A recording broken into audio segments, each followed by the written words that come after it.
Going back to this image of our star stats, we can see that low-mass stars are much more common. But why? Well, the answer is because all of the more massive stars burned fast, burned bright, and died young. But how do we know this? In order to understand how long stellar evolution may take for a star, we must first understand its main sequence lifetime. How long it takes for a protostar to become a star and join the main sequence depends on its mass. How long a star remains on the main sequence also depends on its mass. In fact, when and how the star will evolve off the main sequence, again, depends on its mass.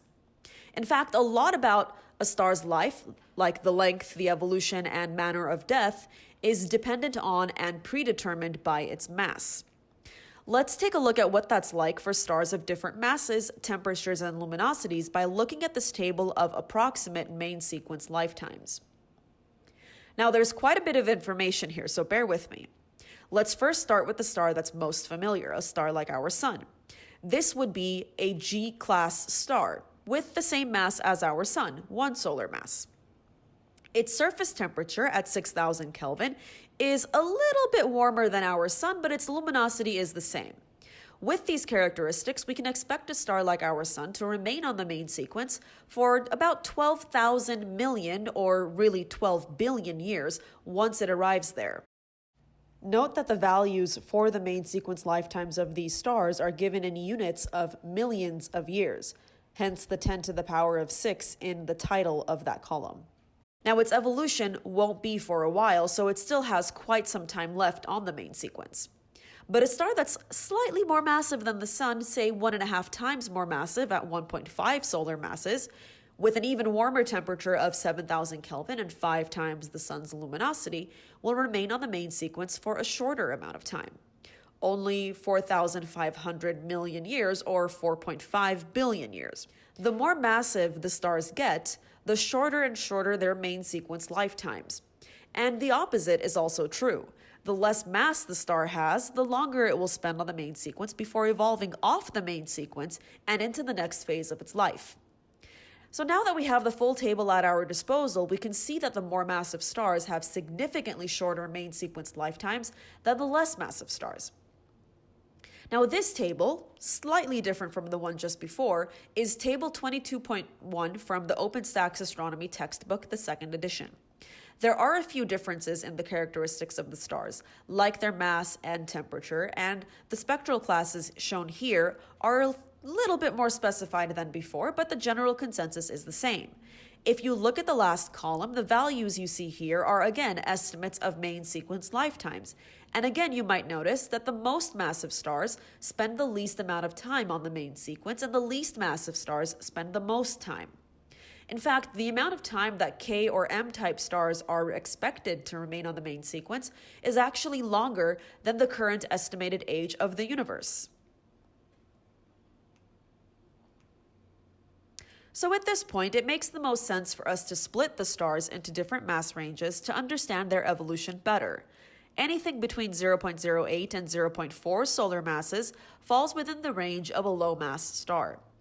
Anything between 0.4 and 8 solar masses falls within the range of a medium-mass star. And anything over 8 solar masses is considered a high-mass star. Now, statistically speaking, and recalling some information from earlier, the most common type of star on the main sequence is a low-mass star.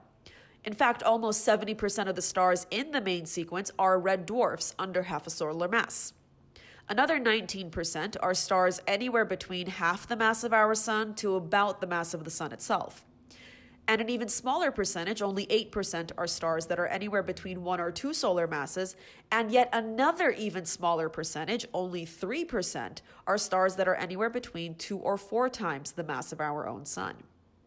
But we haven't even gotten close to the high-mass stars, and there's still this little blue sliver of the pie chart. Well, here is where the most massive stars exist, statistically speaking at least. Hey, hi.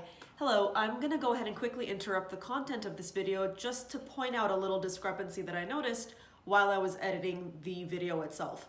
So in the original definitions that we provided for the ranges for low mass versus medium mass versus high mass stars, we had a specific set of intervals. We had 0.08 to 0.4 solar masses as a low mass star. Anything between 0.4 and 8 solar masses was considered a medium mass star, and then anything above 8 solar masses was automatically classified as a high mass star. But then the pie chart we were just looking at has a different set of intervals, because according to the pie chart, anything that's over 4 solar masses is now considered a giant or a massive star.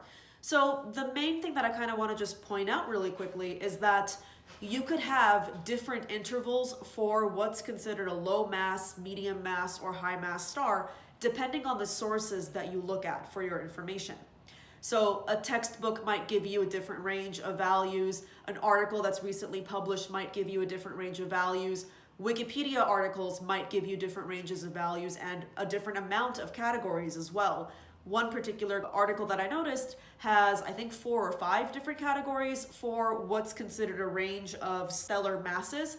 So in that one, it had like very low stellar mass or intermediate mass, and then very, very massive, or just different ranges and different titles for each category. So just keep that in mind as we move forward. If you're watching this video because you're taking the Astro 120 class at GCC, keep in mind that the range that we'll use in the context of our classroom will be the ranges that were defined in definitions 4 just a few minutes ago. So keep those ranges in mind. Those are the numbers that are going to pop up in quizzes and tests and things like that.